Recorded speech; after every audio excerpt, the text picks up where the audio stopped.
What causes stunting? The main causes of stunting are found within the household and family. Poor maternal nutrition and health, inadequate breastfeeding, and infection all contribute to limited growth. All these factors can be modified. The question is, how?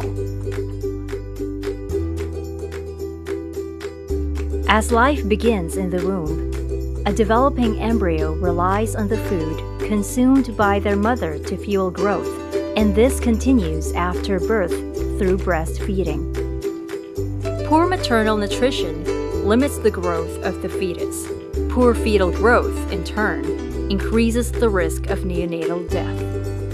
In the first 1,000 days, the risk of stunting is closely linked to the mother's health.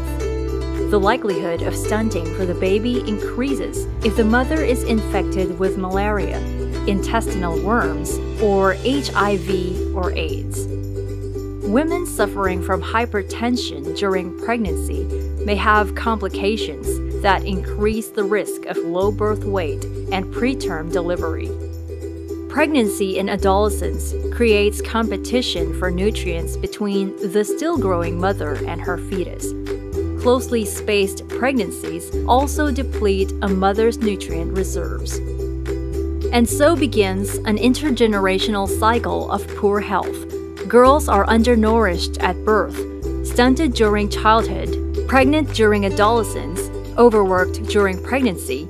They give birth to low-weight babies and are unable to breastfeed optimally. Caregiver neglect or absence can lead to inadequate feeding and few opportunities for the child to play and learn, all of which impede growth and development. Household poverty often means that children don't get enough to eat or the right kinds of food.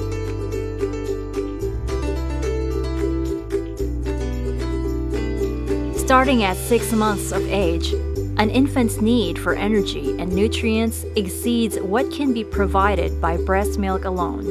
The solution is to combine breastfeeding with complementary foods such as cooked cereals and other staples, mashed fruits and vegetables, pulses, milk products and eggs, fish and meat. Where there is low access to a variety of foods, or if high-quality foods are too expensive, many children end up with low-quality diets, for instance, eating little or no foods from animal sources, such as milk products, eggs, and meat. Inadequate practices include feeding infrequently, giving excessively diluted foods, providing insufficient quantities of food, and non-responsive feeding, where the caregiver does not actively feed and interact with the child in ways that enhance both nourishment and nurturing. In households where both the mother and father work outside of the home, having to rely on neighbors or other family members may limit their ability to adequately feed their children.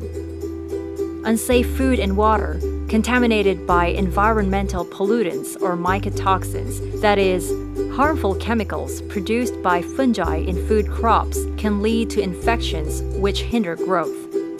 Household hygiene practices, such as hand washing with soap, using clean water, and assuring sanitary conditions, minimize the risk of infections like diarrhea, which stop children from growing properly.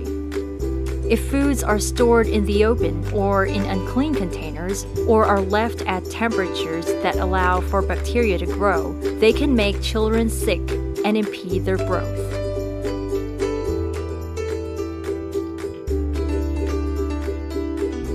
So how do you give babies the proper start once they are born? WHO recommends that women start breastfeeding within 1 hour of birth, exclusively breastfeed their infants until 6 months of age, and continue breastfeeding until they reach 2 years of age or older. Infants less than 6 months old who are not breastfed are 15 times more likely to die from pneumonia and 11 times more likely to die from diarrhea. Only 38% of infants under the age of 6 months are exclusively breastfed in the world today. Infants who start breastfeeding immediately after birth and are exclusively breastfed in the first 6 months enjoy sound nutrition. Mother's milk contains natural growth stimulators and provides the baby with improved immunity against infection. Appropriate breastfeeding thus reduces the risk of illness and poor growth.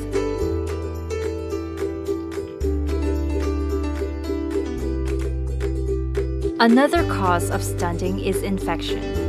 Diarrheal disease, respiratory illnesses such as pneumonia, malaria, and intestinal worms are known to adversely impact child growth.